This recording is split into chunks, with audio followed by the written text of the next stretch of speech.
If you really want to hear about it, here's what happened. It was a long time ago and I was working at a local pizza joint called Peter Pizza. I remember clock watching, waiting for midnight to strike so I could get the hell out of there. I didn't have any plans. I just wanted to go home and watch a movie and maybe smoke a joint before going to sleep. I hadn't been able to fall asleep last night and I was tired and pissy. I remember hoping that the phone wouldn't ring because that was exactly how it went in the food service industry. People called 5 minutes before closing time, expecting to get good service. Yeah, right, Peter Pizza.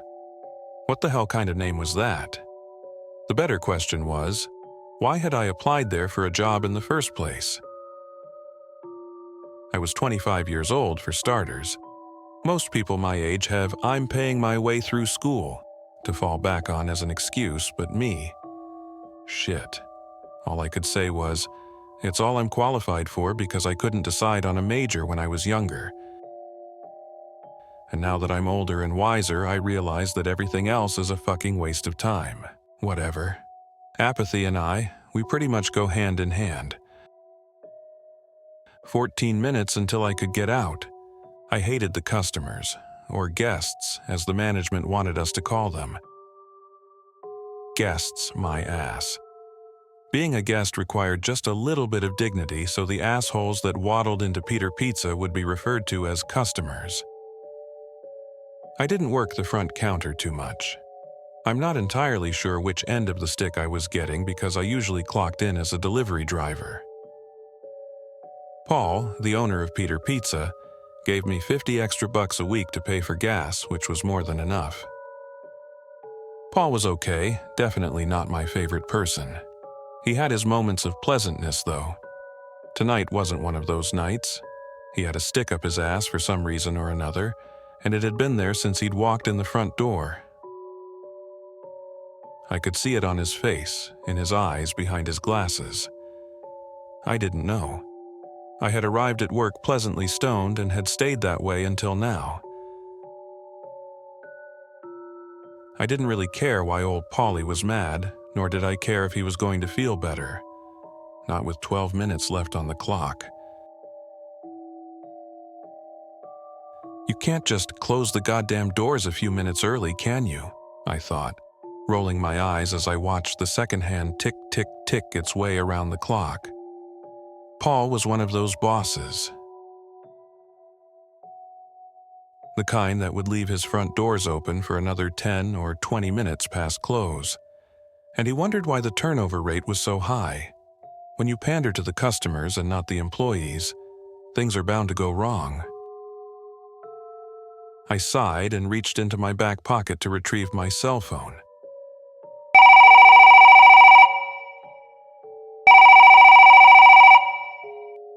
That was when the phone on the counter behind me rang for the first time in 2.5 hours. Ah, fuck, I groaned, rolling my head back. Subtlety and we kind of clash. I was pissed. It was 10 minutes until close. Asshole, I muttered as I picked up the phone and put the receiver to my ear. Thanks for calling Peter Pizza. This is Ben speaking, I said, turning my head slightly to look towards the office, where Paul was busy with paperwork. How may I assist you this evening? Hey, I'm really sorry to be calling so late. The guy on the other end said quickly. I immediately felt a little bad. He sounded polite, albeit a little anxious, a little uptight. Are you still delivering? You bet, I said. Oh, good. The guy said. Thanks. Would it be possible to put in an order for 6 large cheese pizzas? Extra cheese? You bet. What else can I get you? That's it, thanks. Address, sir? 1388 Alpine Drive, the big place. The guy said. Name? There was a hesitation. The absolute smallest one that probably wouldn't have been noticeable. But I was in a flaw-picking mood. It didn't bother me. Not then. Robert, my name is Robert. Be about 25-30 minutes, I told him. He thanked me again and hung up as I punched the order into my terminal. I heard Paul exclaim in the back. God damn it! he cried. 6 goddamn pizzas? It's almost midnight. You could have closed early, I muttered under my breath. Then, with a sigh to Paul, right there with you, boss. The pizzas took 15 minutes to make. Paul told me to head home after the delivery. He didn't feel like waiting around for me. I was just fine with that. I didn't even know where Alpine Drive was until I punched it into Google Maps at 12:15. I sat down in my Mazda 3 and started the engine, waiting for the app to load. You should reach your destination by 12:40, Google told me. I tilted my head back against the seat and let out a groan. Should reach my destination by 12:40. That was just great. Thanks, Google, I said. I kind of wish it would say, "You're welcome, Ben," or something cool like that, but I don't know how comfortable I am with being on a first-name basis with a Samsung. The order total was over $70, though, including the delivery charge. That meant an extra $10 or $20 in my wallet, which was fine by me. Hopefully, they weren't assholes who didn't tip. I shifted into gear and started heading for Alpine Drive. I wished we had a delivery zone that was smaller than 30 miles. Whatever. It could have been worse. I don't know how stoned I was by the time Google announced that I would reach my destination in 3 minutes. I had taken Highway 54 all the way south, and the drive had been quick and uneventful. I played Alkaline Trio and Blink 182 on the way because some things never get old, no matter how old you are. I wasn't really familiar with the area, and I was glad as hell to have GPS. After a while, the endless fields on either side of the highway had slowly turned into black, looming forests. The trees were black shapes against the eternally dark sky, lit only by cast of my headlights. I'm pretty sure that was the first and last time I was that far south on 54. I'm all alone out here. That was true and false at the same time. I had passed 3 or 4 houses on the way. I saw them because of the lights, glowing faintly in the dark. I remember thinking it was a 10 or 15-minute gap between seeing each house, making me wonder just how many miles the residents were from each other.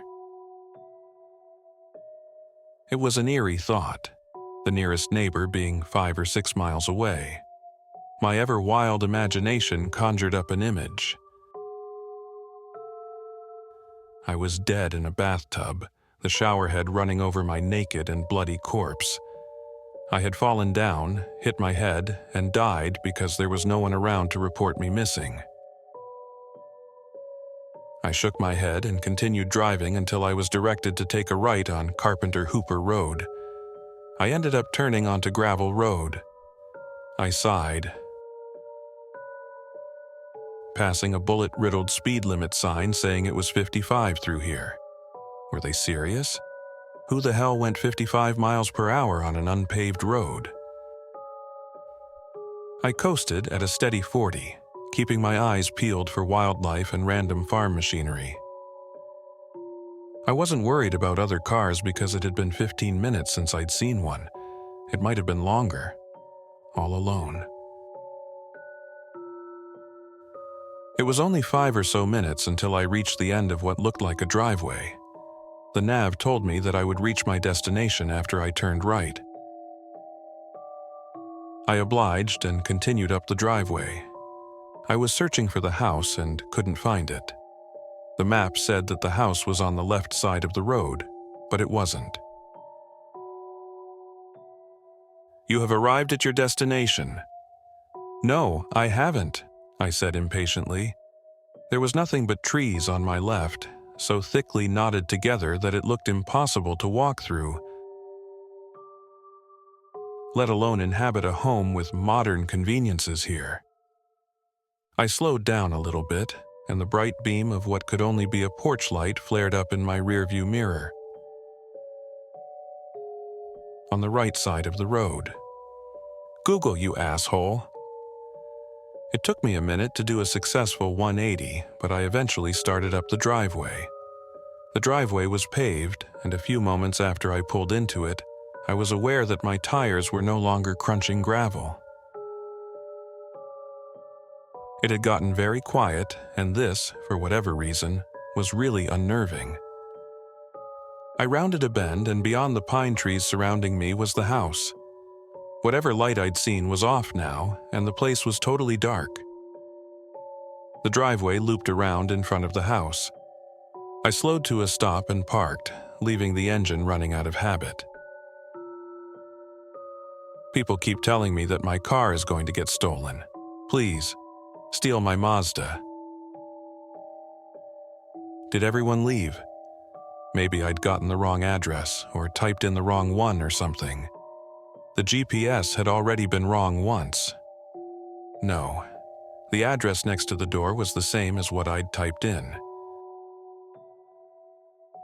I shrugged it off because it wasn't that big of a deal. It wasn't a big deal then anyway, because that's how things go. The characters in the horror movies make those stupid decisions because going upstairs to investigate that strange noise is what most people would likely do.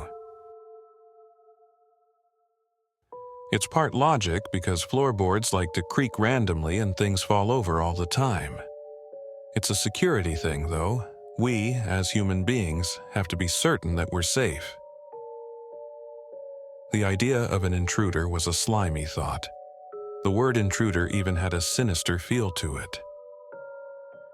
Hey, Plato, your philosophies and anecdotes are adorable, but your pizzas are going to get cold and you're going to be Munsoned here in bumfuck. I was tired.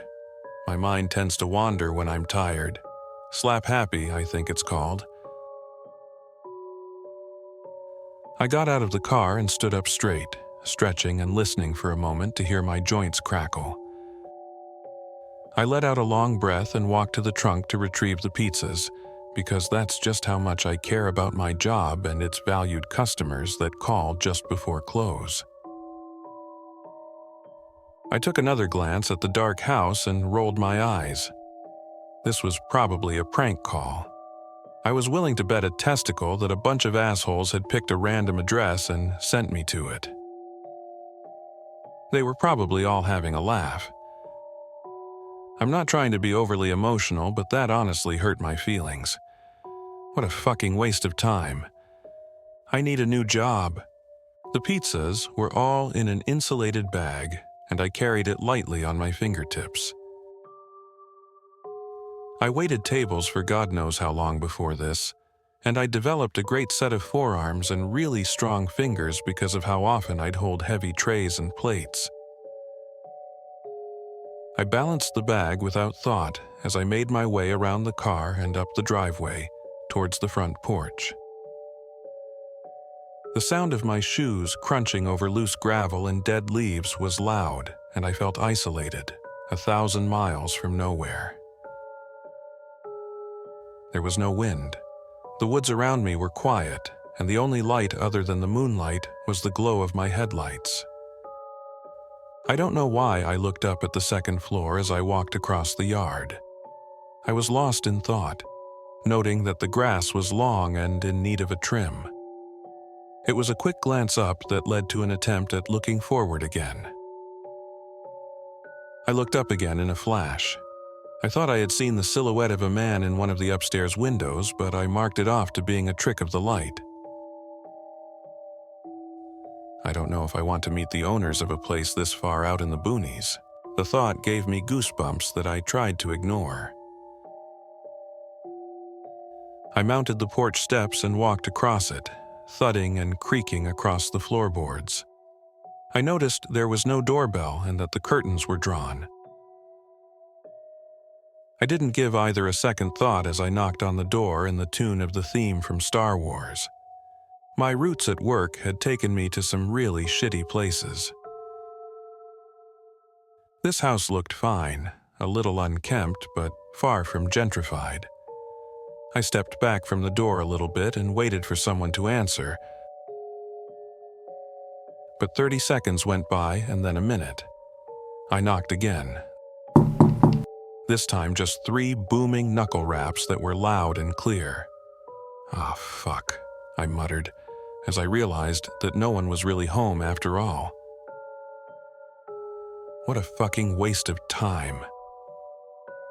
I turned around to get back to the car and gave the house a fleeting glance as I bounced down the steps. I stopped when I saw one of the curtains on the first floor fall back into place, as if someone had been standing there. "Hey," I called. "Hey, dude, I've got a bunch of pizzas for you."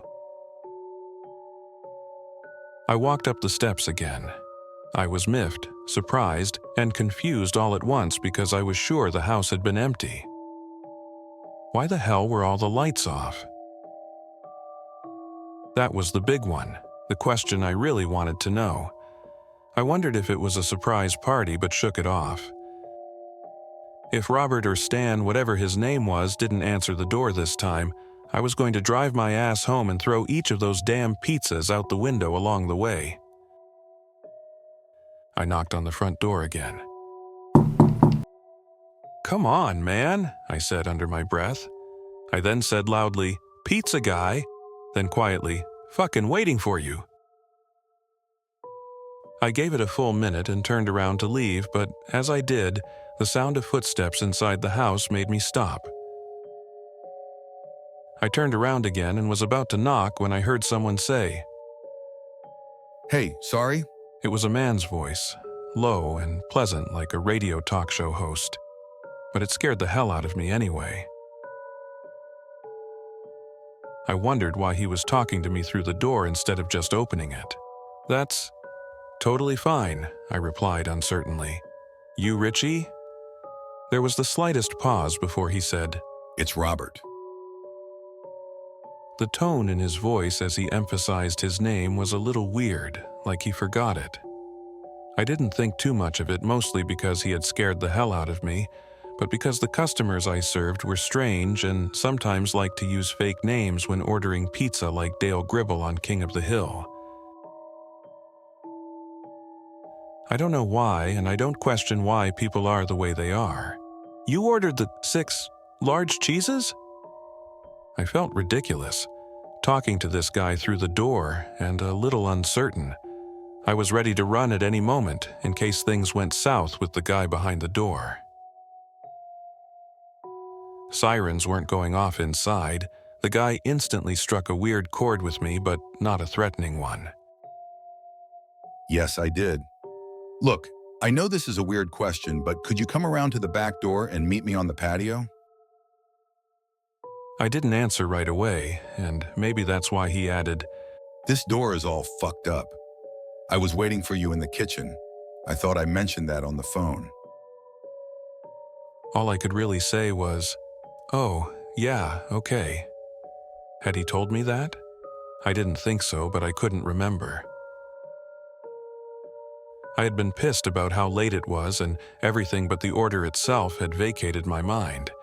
I was a little unsettled by how quickly he'd added that the door was busted.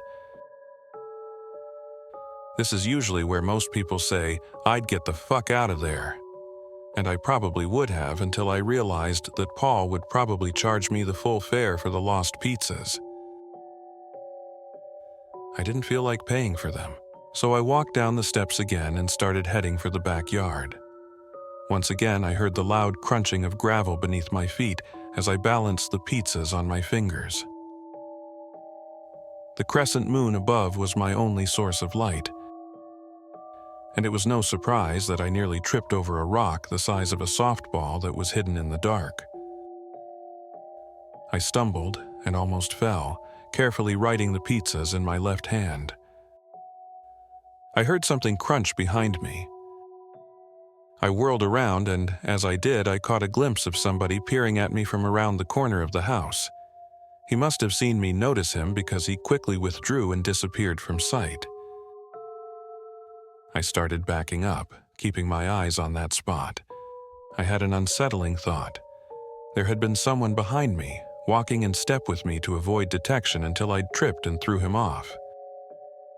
I was still walking backwards, but I was on the verge of walking forward and getting the hell out of Dodge when I realized just how scared I was.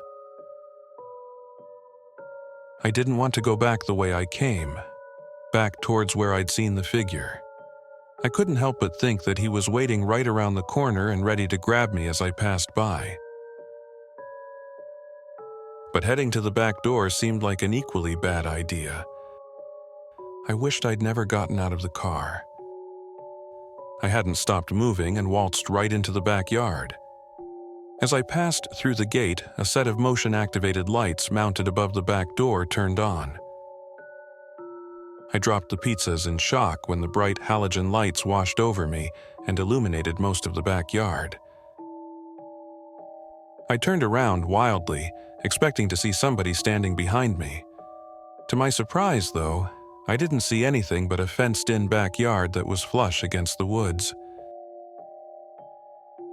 The grass was ankle-high and laced with various weeds, but I didn't pay much attention to it. The yard was huge, and the guy probably hadn't had time to mow it.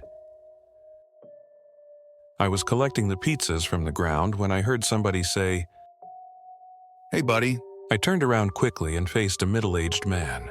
He was standing on the back porch with both of his hands held open at waist level in an unintimidating gesture. He looked around a little wildly and gave me a nervous smile as I jumped to my feet. Sorry, I didn't mean to scare you, he said, smiling sheepishly. It's just a heart attack, I told him, shifting the pizzas around so they were evenly stacked. I'm really sorry if it's super creepy here right now, he said in a tone that made me feel totally embarrassed. I literally just lost power a few minutes ago.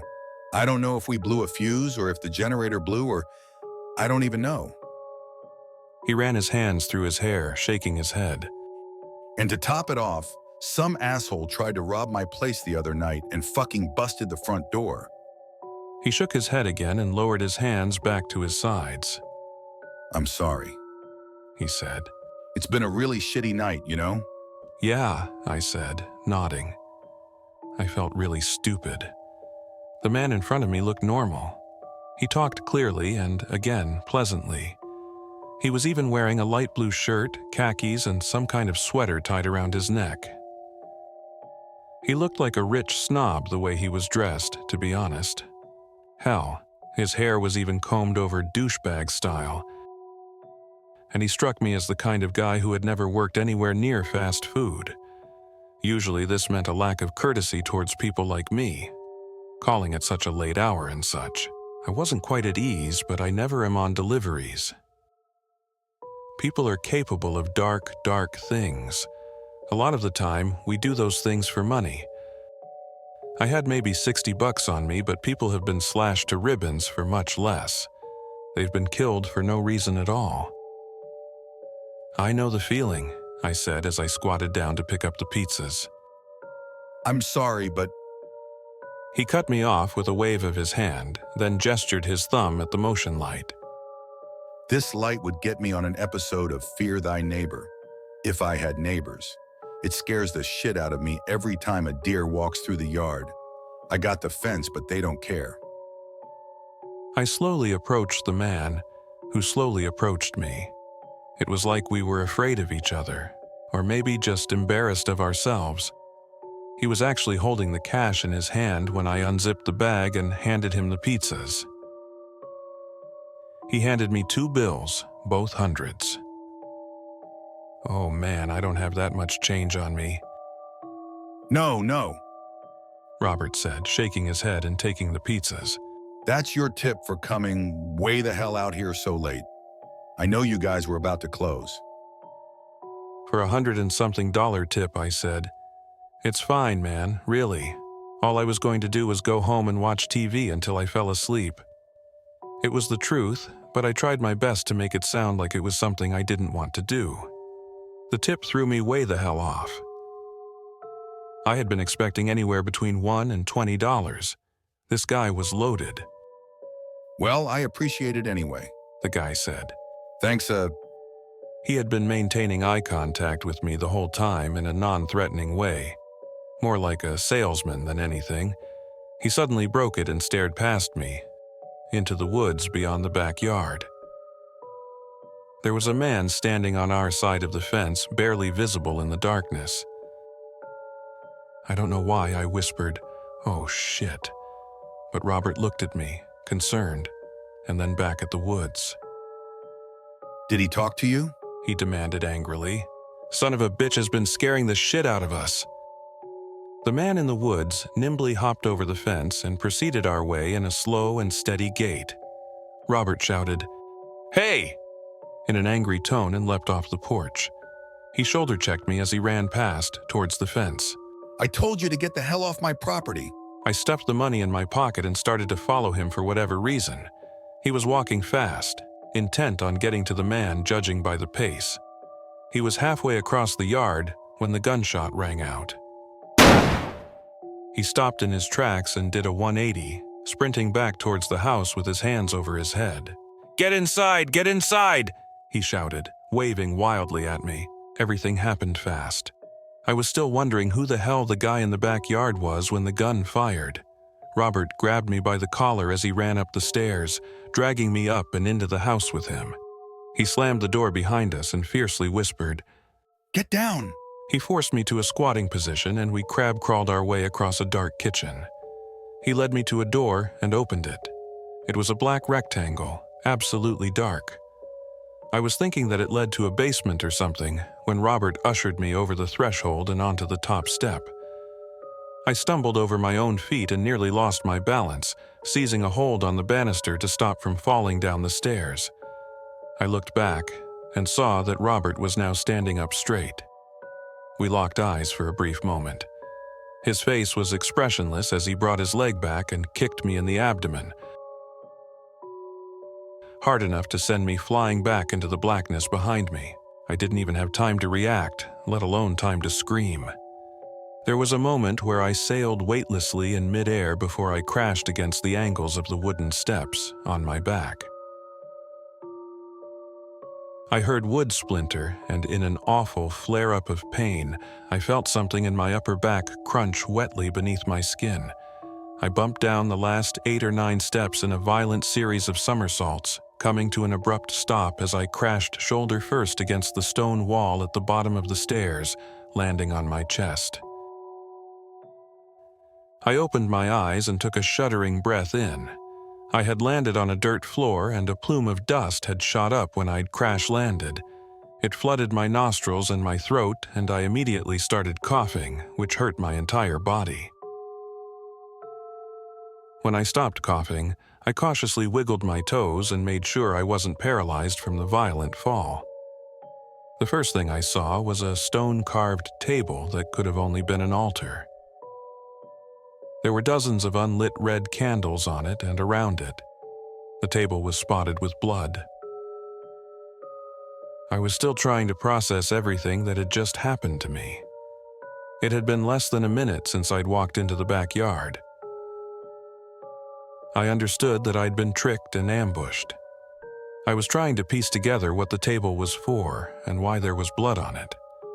I thought I knew but wouldn't let the thought fully form in my head. I heard some footsteps shuffling around upstairs as I slowly got to my feet. I was numb as I stood up straight, wondering why the coughing had hurt so badly. I heard joints crack and pop, but barely felt them as I began to look around the dirt room, drawn in and held wrapped by the altar in the middle. I wouldn't allow myself to think about what the altar was for. I tore my gaze away and looked at the floor for a few moments before I felt the muscles in my jaw give away before it dropped open at the sight of hundreds and hundreds of footprints on the floor. Almost all of them were very small, children's footprints. I let out a shuddering gasp, and that was when I saw that Robert had made his way down the stairs and was standing in the spot where I'd landed. "It doesn't hurt," he said, grimacing apologetically as he revealed the carving knife in his hand. I really wish there was another way, one that wasn't so messy, but what can you do, right? I couldn't say anything. I wish I could say I was forming some genius plan, but I was drawing a blank. I had broken something when I fell because breathing hurt pretty bad and standing up straight was worse. Seeing the knife scared me to a point that I not only began a series of high-pitched moans, I also pissed myself. A stream of hot piss ran down my thighs and puddled around my chucks. I held out both hands, my eyes darting right and left as they desperately searched for an escape route. I was fucked. Robert was maybe 6 feet away and slowly closing in. There was the chance of me running to the right or left and trying to get around him, but I didn't think I would be fast enough. I smoked too much for starters, and the fall down the stairs took care of the rest. I didn't want to die. I didn't have much to live for. Not really. But that didn't mean my life was worthless. I thought I was a pretty nice guy. I got pissed every so often, but who didn't? I wasn't really hero material, but I wasn't at the villain end of the spectrum either. I helped people when I could. I didn't bother returning clothes I'd just bought and decided they weren't for me. I donated them to Goodwill because someone less fortunate could enjoy them. I held the door open for people and said, "May I please have," and "Thank you." Robert stopped 3 or 4 feet away. He smiled at me, and it was genuine because I saw it touch his eyes. A smile had never made my blood run that cold. It doesn't hurt, Ben. He said in a reassuring tone, even going so far as to raise his free hand in another non-threatening gesture. Trust me, this whole thing is beyond your understanding and mine. The magnitude, you'll never understand, and neither will I. All I can say is that you're donating your life to a beautiful thing, Ben, so just lay still and close those baby blue eyes of yours.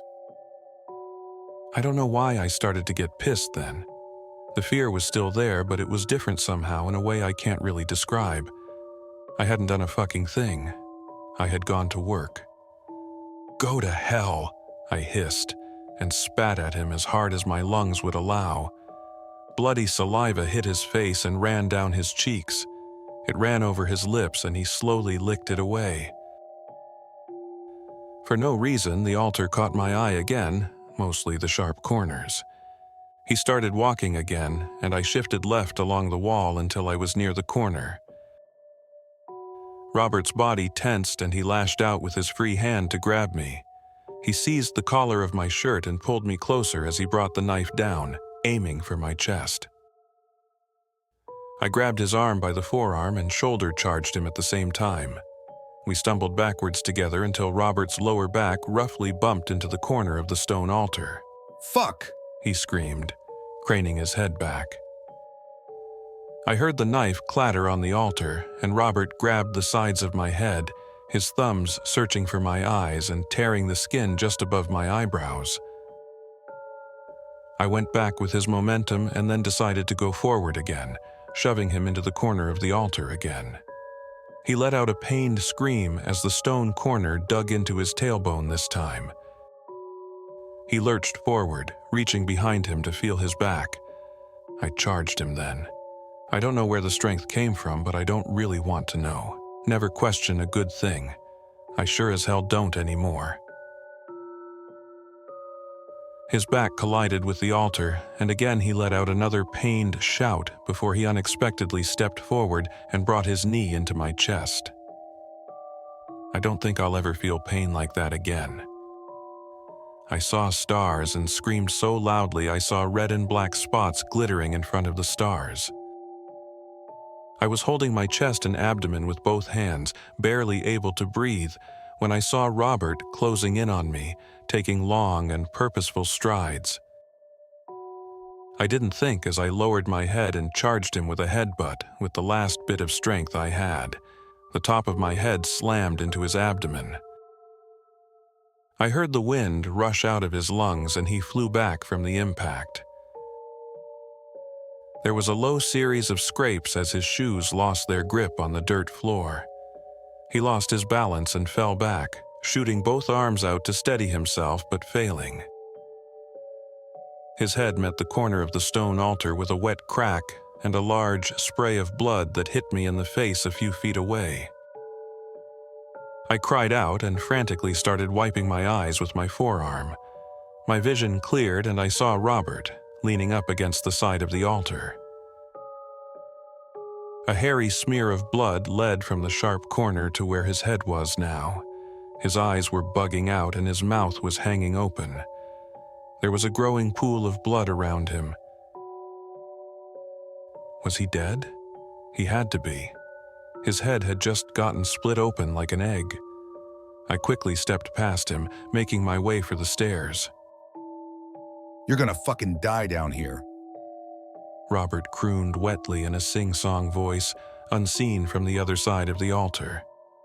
I heard more scraping and knew that he was starting to get to his feet. I saw one of his bloody hands reach up and grip the edge of the altar. I didn't stick around to see anything else. I gripped the railing with both hands and hauled myself up the stairs as best as I could, trying to look in every direction at once. I could hear Robert shuffling around behind me, chuckling and panting wetly. I reached the top of the stairs and looked around at a moonlit kitchen before hauling ass for the back door. The kitchen was empty, save a half-full bottle of 337 Cabernet on the counter with 5 empty wine glasses around it. A brief glimpse into the living room told me that nobody lived here, but it was the countless amounts of spider webs in the corners of the ceiling that told me that nobody had lived here for a long, long time. I heard Robert clunk on one of the stairs, calling my name. I reached for the knob on the back door and the window on the door shattered into 100 pieces as a bullet tore through them. I whirled around and saw a man standing in the hallway between the kitchen and the living room, holding a hunting rifle in his hands. I was almost sure that it was the same man from the backyard. He jacked another round in and leveled it at my chest. I held both hands out, screaming, "Wait, no, wait, please, God, no!" The man's eyes locked with mine before he abruptly dropped his rifle and gasped inward one time before he exploded. I stared at the spot where he'd been standing 2 seconds ago and at the rifle on the ground. I was half thinking that he'd been wearing some type of bomb, but there had been no sound except the briefest sound of pulverizing bone and ripping flesh. There was blood everywhere now, covering the walls and my body. I was still standing, frozen in place, with one hand on the doorknob when Robert appeared in the basement doorway. One of his eyes was crooked, looking in every direction, while one was locked on me and full of anger. He stayed silent as he started towards me, and I don't think he would have known anything was wrong if he hadn't tripped over the dropped rifle. He stumbled briefly and looked down, revealing the gaping hole in the back of his head. I could see his brain in the glimmer of the moonlight, silver gray and pulsating.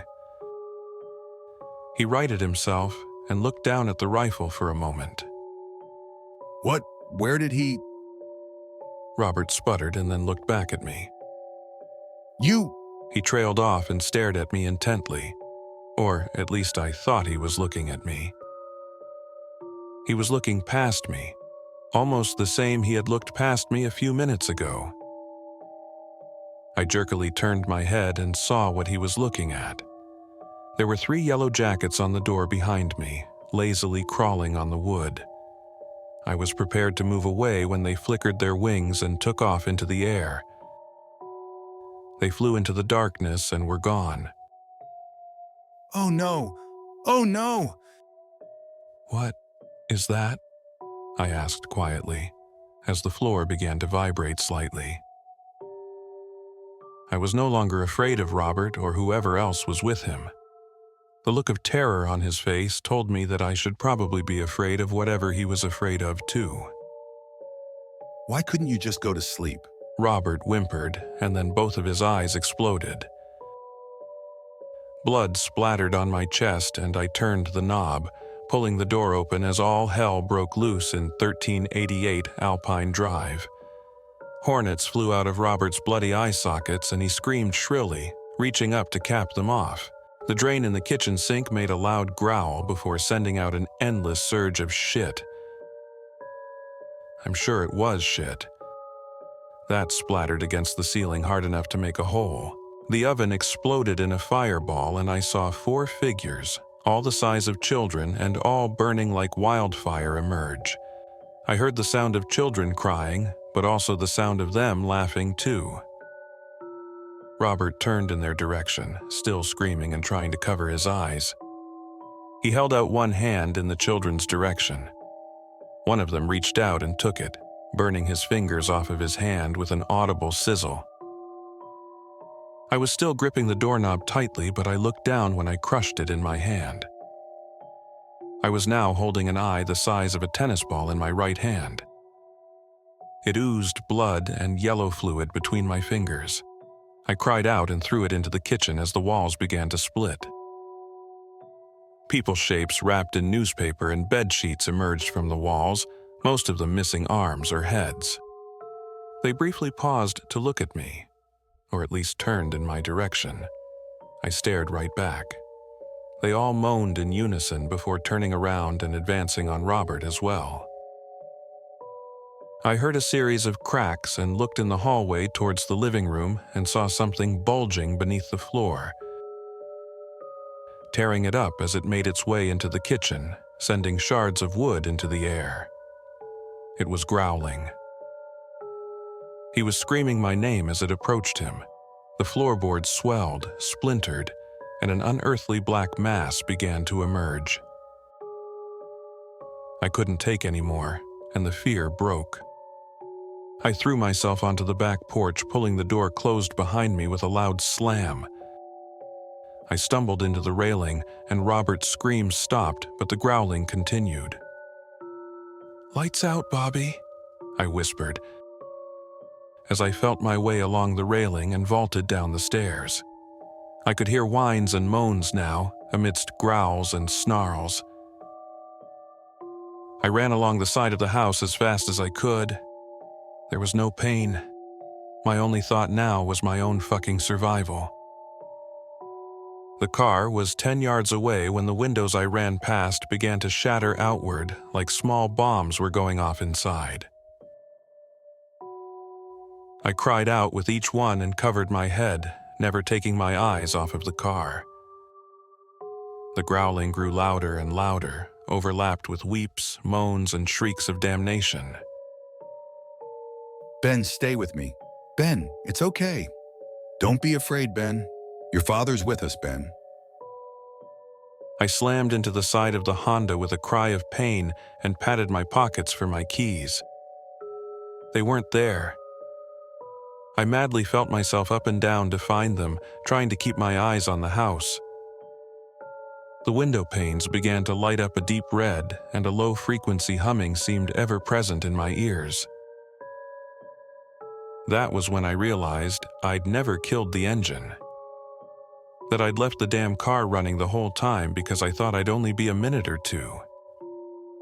"Fucking shit," I cried incoherently, albeit joyously, as I pulled the door open and dove inside, smacking the lock button down hard enough to crack the plastic.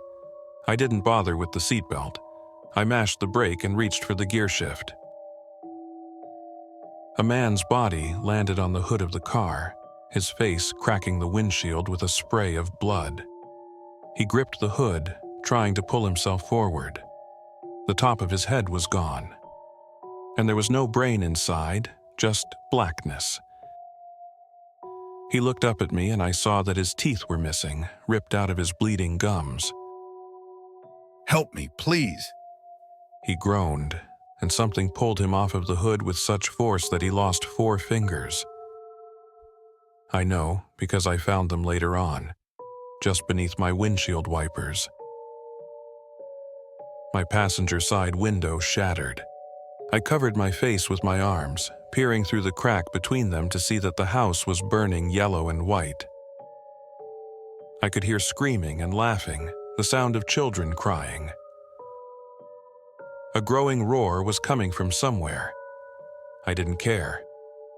I punched the accelerator and the tires spun wildly against the gravel for a moment before getting traction.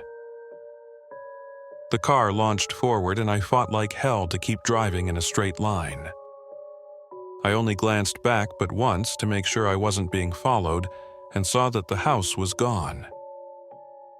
There were a few floating embers, like fireflies, over the spot where the house had been that disappeared as soon as I noticed them. I didn't slow down.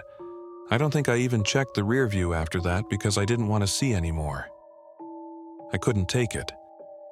I drove myself to the hospital and parked in a no parking zone just outside of the entrance.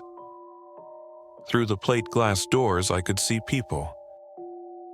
Doctors and nurses and patients and janitors, and was never so happy to see them in my life. I killed the engine and stepped out of the car, only to have my legs give out underneath me. I collapsed to the ground painfully, but I couldn't make a sound. I didn't have the strength anymore. I opened my mouth to call for help, but nothing was happening. I was at a hospital, mind you, and I knew that somebody would eventually come out to help me. Key word there was eventually. It could have been minutes or hours.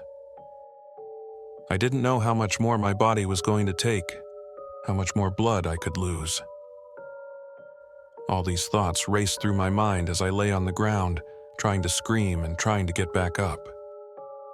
I stopped moving entirely when I heard the click of my car's lock disengaging.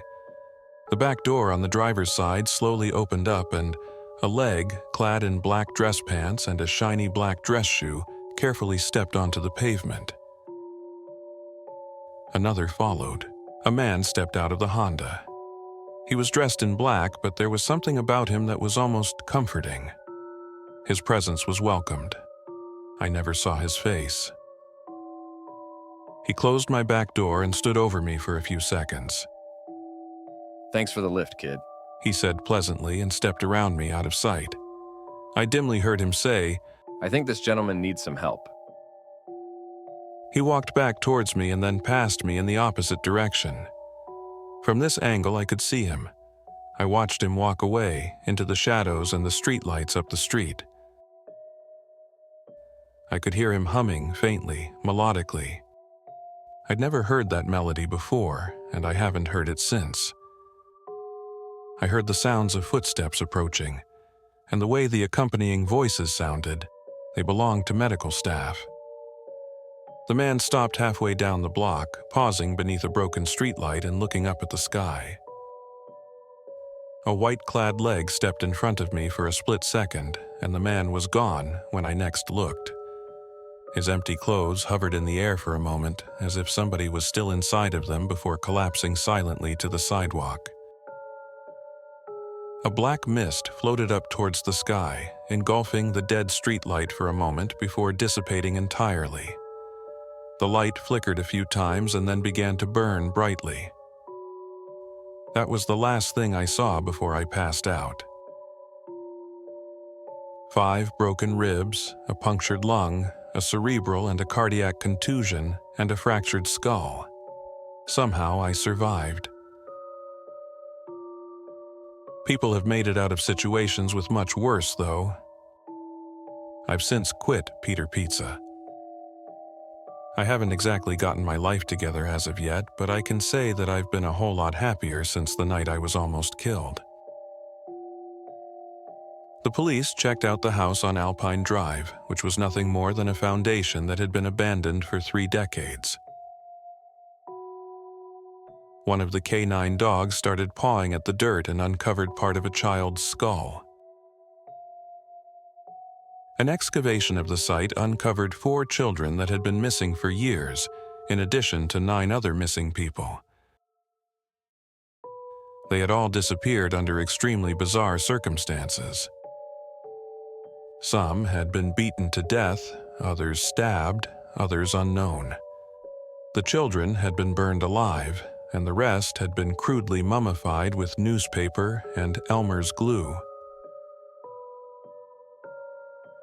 I've had a lot of phone calls from family members of the deceased, thanking me for finally giving them closure.